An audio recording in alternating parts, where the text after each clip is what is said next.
Yan mga kasama, oh, grabe oh. Landslide, bago lang po ito oh.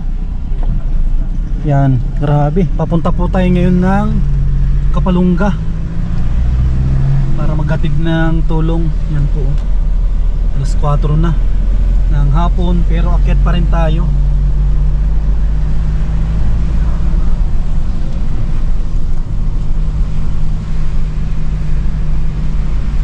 Sana wala tayong madaanan dito na landslide kasi sayang yung effort po natin. Hindi tayo makakaakyat. Tayo po ay babalik dito sa baba. 4:23 na. Dito na rin tayo. Yan, no? Welcome Kapalungga. Yan, sigurado makakauwi na tayo ng bahay alas 8 ng gabi.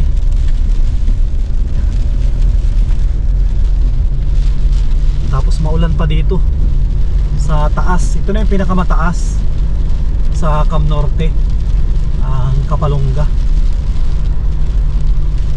Kaya ingat-ingat tayo sa mga landslide.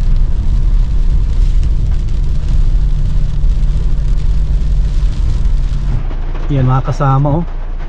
Muntik na hindi tayo makadaan. Yan oh, bagong landslide din. Yan po oh. Grabe, may kasamang puno. Delikado talaga dito sa Kapalungga. Tignan po ninyo. Karamihan po dito ay bangin. Yan po. Puro bangin na walang nakalagay na barandilyas. Isang pagkakamali mo lang, diretso ka na ng baba. Ito rin po. Yan, napakadelikado ang magbiyahe. Yan o. Imagine po ninyo, kasya lang ang sakyan. Yan po oh. Grabe oh. Aha. Delikado na yung pag sumayad ang sakyan mo. At may mga nakausli na mga kahoy. Yan, kaya bibilisan po natin para hindi tayo abutan ng gabi. At delikado, baka may stranded tayo dahil sa mga landslide.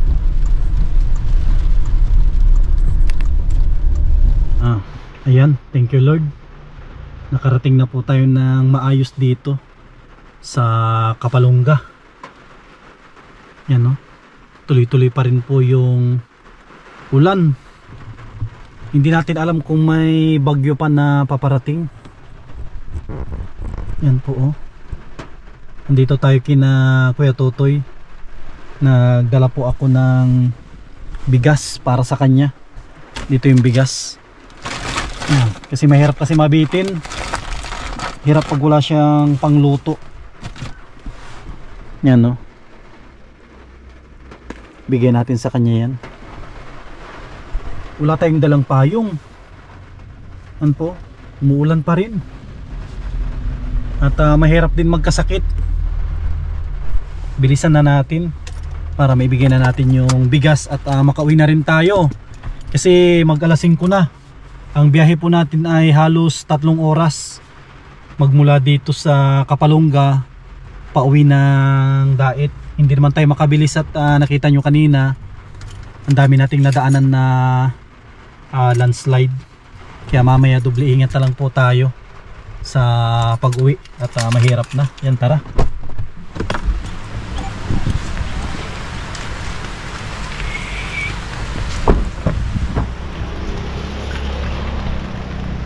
Sama oh.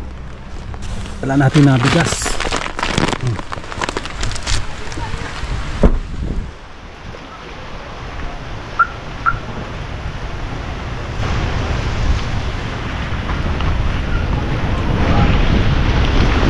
Uy, grabe.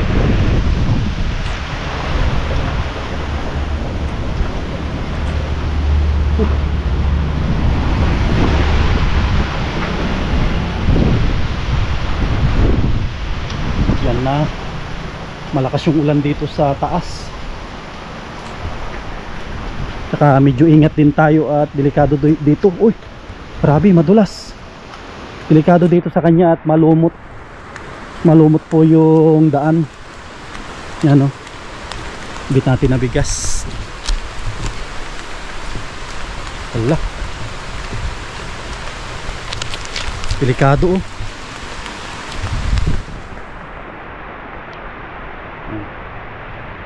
Dito kaya si Kuya Tutoy. Tao po.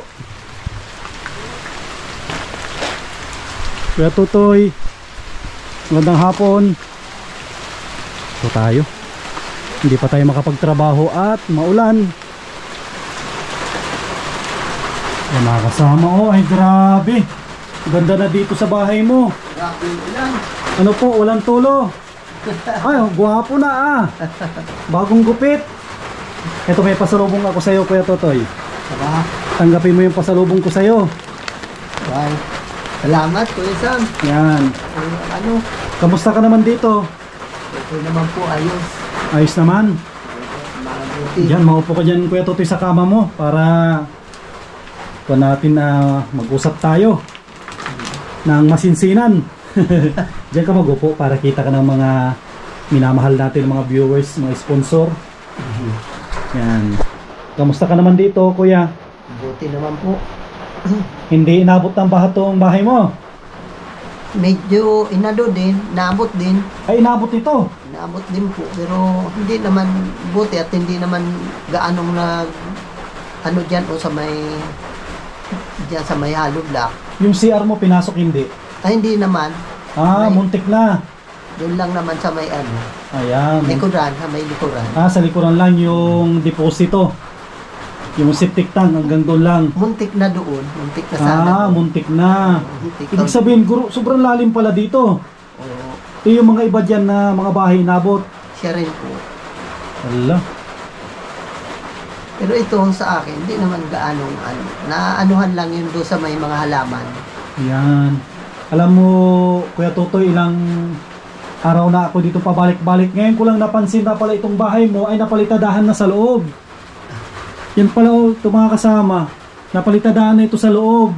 Ito lang banda ang hindi pa tapos. Ito po. Ito lang sa may parting, sa may ano. Ito lang po. Oh, Ito yan lang. na ito. Oh, yan lang ang hindi na palitadahan. Tapos ito, kung sakali na may budget, Kuya Tutoy, papayag ka na bubuhayin natin yung pinto dyan. Saan po? Itong harap. Opo, mas lalo pong maganda po pag yan ang nabuksan po, yung pintuan sa harapan. Tapos may nakita ako ditong mga tabla. Para saan po ito? Ang dami oh. Ilalabas po yan. Para saan po yan, Kuya Tutoy? Wala naman pong ano, ilalabas lang po pag ano. Anong plano mo dyan? O gawin na, pwedeng, di ba sabi mo, gusto mo magawa tayo ng ano, yung medyo mahaba-haba kaunti na ano, na itong bangko. Opo. Gagawa tayong bangko kasi sayang yung tabla na yan. Ang dami. Sobra pong tigas nito eh. Talagang yung tinatawag na ano po ito. Pero napapako yan, pwedeng pakuin. Ang hirap daw po kung hindi barinahin lang po daw yan na hindi na ano ng pako. May barina ako eh, pwede siguro. Maari. O barinahin natin siguro yan. Meron na pong mga maiksi dyan natin na pinutol-putol. Oo, pwede Na yan. kasama po nito. Ano, may bigas ka pa. Pero naman po ito. Asan po banda? Dyan sa baba o ano?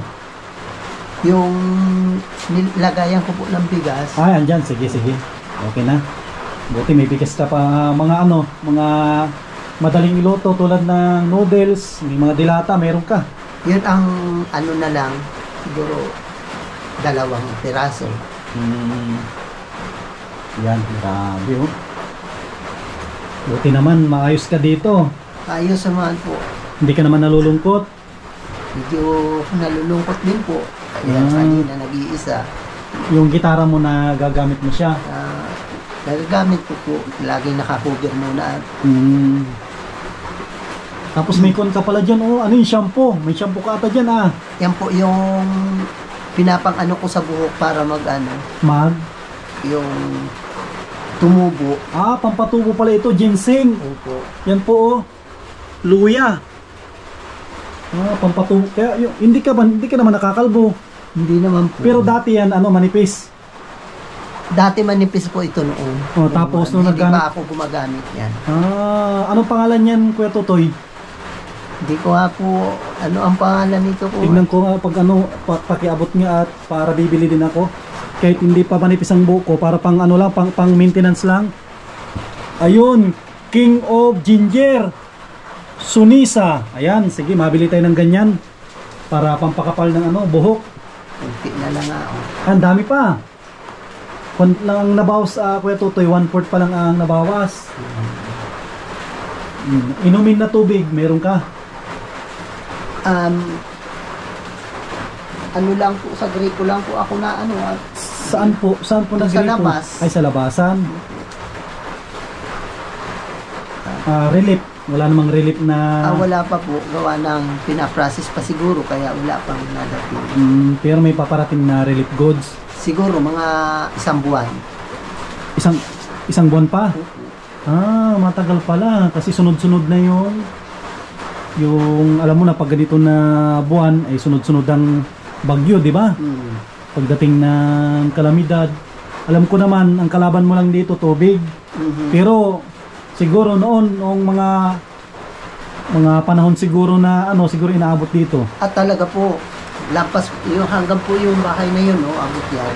Abot, pero dito sa loob ng bahay mo mga hanggang saan dito? Gano'ng kataas ang tubig? Dati po, hindi pa ito yung bahay noon. Pasok po lahat sa loob ang tubig. Grabe, ang ganda rin ng pagkagawa nitong bahay mo. Binuhusan. Walang plano na talagang i-second floor to? Walang plano? Meron sana, kaya lang ay siyempre wala man pong budget. Oo. Kaya yung bakal sa taas, may mga sobra po ang bakal yan sa taas, ay pinurutol na lang at wala naman wala na, hindi na pwedeng i-second floor yan at pinutol na. Pinurutol. Pero napakatibay ng bahay mo at ang yung bubong ay hindi yan matulo at hindi rin yan basta-basta. Natagas din po. Tumatagas din. Palibasa, wala pong Sahara ang pagkaano niyan. Siguro kahit maghulog ng bomba ang mga hapon nito, hindi ito tatagos. Sobrang kapal. Sobrang kapal nitong slab mo. Gaano kaya kakapal yan, Kuya Tutoy? Ano daw po yan? Tris lang. Tris? Makapal ang tris. Kasi sabi po nung gumagawa niyaan, kung nalagyan daw yun ng Sahara, hindi daw sana maatagas yan. Sa taas. Pwede yan, lilinisan tapos lalagyan ng waterproof na kahit pintura lang. Ganun po. Waterproof. Yun nga po ang gusto ko sana mapaanuhan yan. Kasi ito po ang inano lang talagang minana ko sa aking mga magulang. Kasi sa aking tangi na iwan. Kaya pinaka-ingat-ingatan mo. Gusto ko nga mapagyaman uli yung taas niya na para hindi tumagas. Maganda dyan siguro, siguro pag tag-araw, pwede rin yan na linisan po. Linisan tapos lang yan, siguro pahiran ng puruhan muna. Opo. Pahiran ng puro tapos masilihan tapos pinturahan. Yan, opo. Hindi rin siguro matagas. Yan. Tapos ngayon ko lang din napansin tong pinto mo pala ay antigo na pala itong pinto mo. Panahon pa ni Kupong-Kupong ata ito. Sira-sira na po, Ito meron ka ng sara dito sa loob. Wala pa, nakalimutan ko kasi na magdala. Tapos itong harap mo, Kuya Totoy, di ba ito yung harap mo, may good news tayo. Yung harap mo, di ba, request mo na lagyan ng ayun po ang balkon. Pasamano, yung balkon. Opo. Lalagyan natin ng pasamano. Yan, pangarap ko din po yan para pagkatanghali merong inuman. Kahit hindi yung kumbaga ay tambayan. Oo, nauupuan pagka tapos may lamesa. Kahit po wala, basta ako na kunwari nag-iisa ako, andyan ako nakaupo po sa balkon. Imagine mo, Kuya Totoy, ang daming natutuwa sa'yo. Tapos marami ding nalungkot doon sa nangyari na itong bahay mo ay pinasok. Ang daming nag-comment na hindi man lang daw naawa sa kalagayan mo, isang PWD. Opo. Imbis nga po dapat ay matuwa kasi may tumutulong sa akin, hindi po at papasukin pa, wala naman po silang kukunin dito. Kaya mo yan, tignan mo nung pinasok ka, ito may blessing tuloy na. Sabi nga nila, yung tao na inaapi, inaangat ni Lord yan, di ba? Tulad ngayon, magkakaroon ka na dyan ng balkon, yung pasamano. Baka mas lalong mainggit yung tao na nainggit sa'yo. Nagbukas nito. Kasi pag may sumobra doon, kasi nagpadala si Ate Yoli Ate Yuli, taga-kon ito, taga-ibang bansa, Opo. kababayan din natin. Yan, nag-sponsor siya na lalagyan ng pasamano yan. Tapos ito, pag may sobra doon sa pinadala niya, ito, lalagyan natin ito ng pinto. Bubuhayin natin ito. Opo. Ang plano ko dyan, kasi lagyan natin ng hamba. Hambaan muna natin. Meron na pong hamba yun, pero lalagyan na lang po siya ng pinakang ano. May hamba na ito. Meron na ito pong harapan na ito. Tignan ko lang, hindi ko kasi Meron na po yan. Ayan, good news pala ito. Meron na yan, lalagyan na lang po yan. Anong hamba niyan, Kuya Totoy? Kahoy ba o semento? Pwedeng semento na lang. Kasi semento na yung dati, ano yan eh. May hamba siyang semento. Opo. Ano yan, maganda ang paggagawa. Maganda na po ay. Ibabarina na lang para yan, lalagyan ng tox. Sige. Kumbaga, lalagyan na lang po nung parang anuhay siya. Yung binabanggaan po ng pinto na gano'n. Pag isasara. Parang gano'n na lang ang ano dyan. Kasi, Gagawain.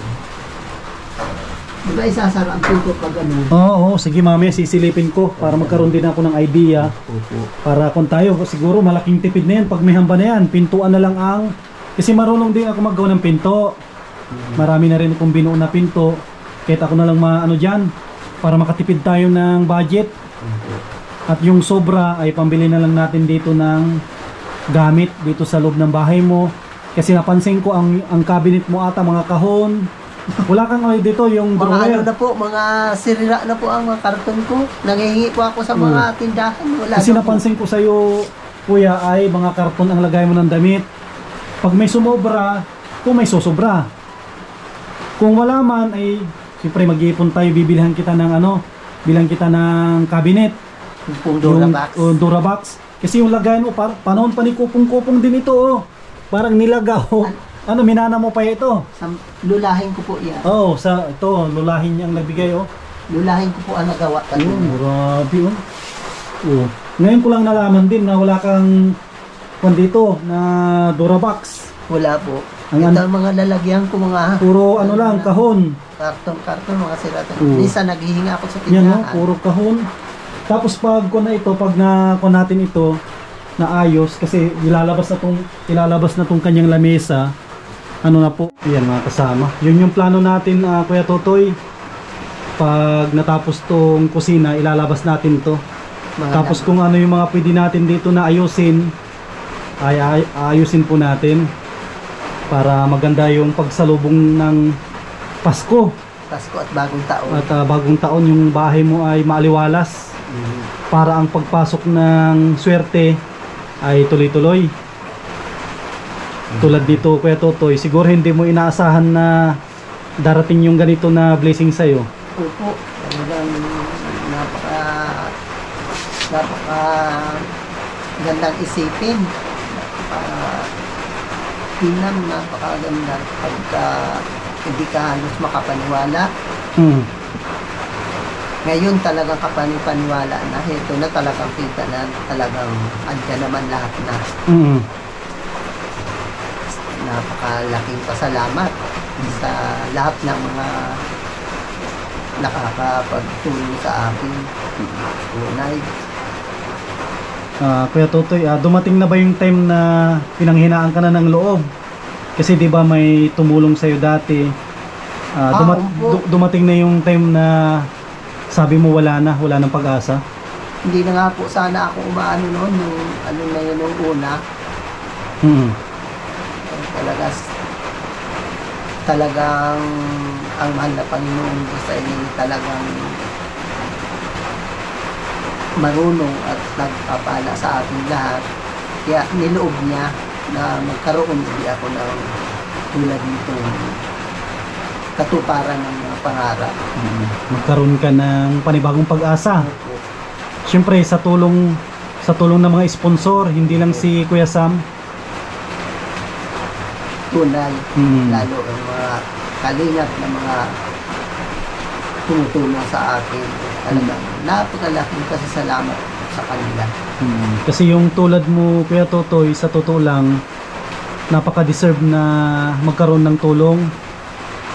Kasi PWD, sabi nga nila, kapag minamahal mo yung yung mga ganyan na tulad mo ay mas lalong binibless ni Lord yung mga taong tumutulong.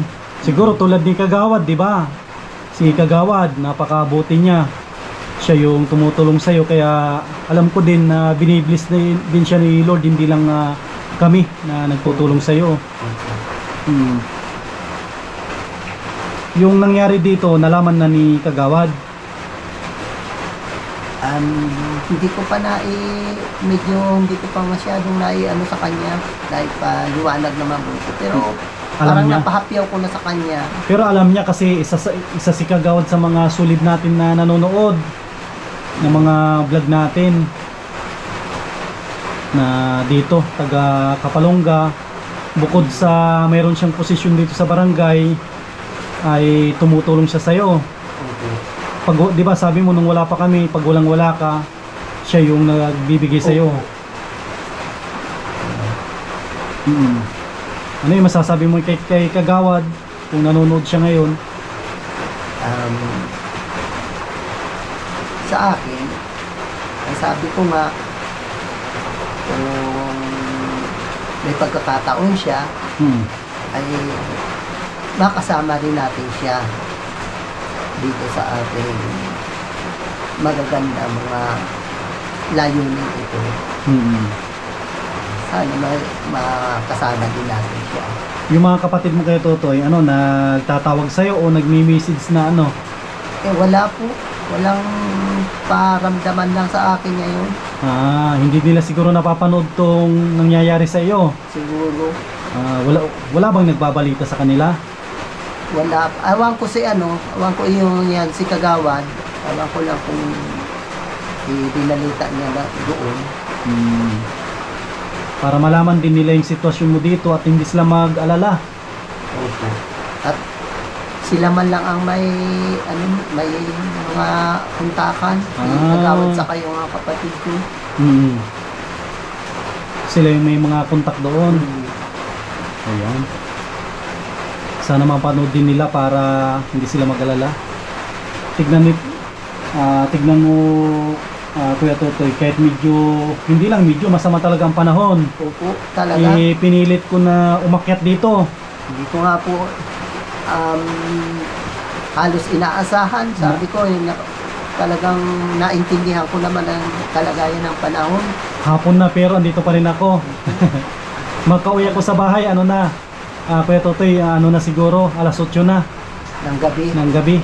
Ang daming landslide na dadaanan ko. Ang hirap-hirap po ng mga daanan. Kaso kasya lang ang sasakyan. Kaya mamaya, i-doble ingat lang talaga. At sana kaloobin ni Lord na makauwi tayo ng maayos. Okay. Naway po. Tsaka lagi ko din na ipagdarasal na lahat ng tinutulungan ko ay ingatan ni Lord.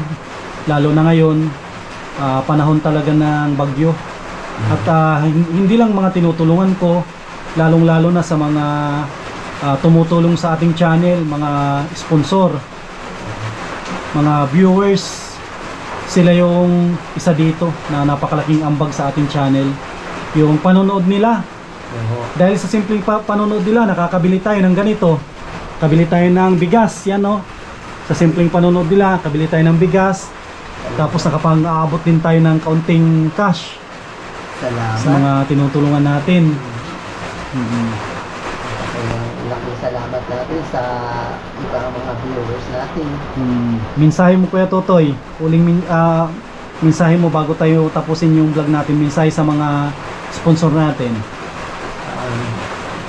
Lagi po ang pasasalamat ko sa inyo. Lubos-lubos talaga ang pasasalamat ko, at lalo na ngayong malapit nang nangyari itong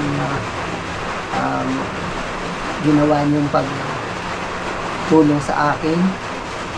Lubos po talaga akong papasalamat sa inyo mga kalingap at sa lahat ng mga ka-viewers po. Excited ka na, Kuya Totoy, na maumpisahan yan kapag gumanda yung panahon. Umpisahan yung sa harap. Opo.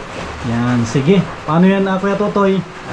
Mauwi na rin kami at gabi na. Opo, salamat po, Kuya Sige, Sam. salamat. Ingat ka dito.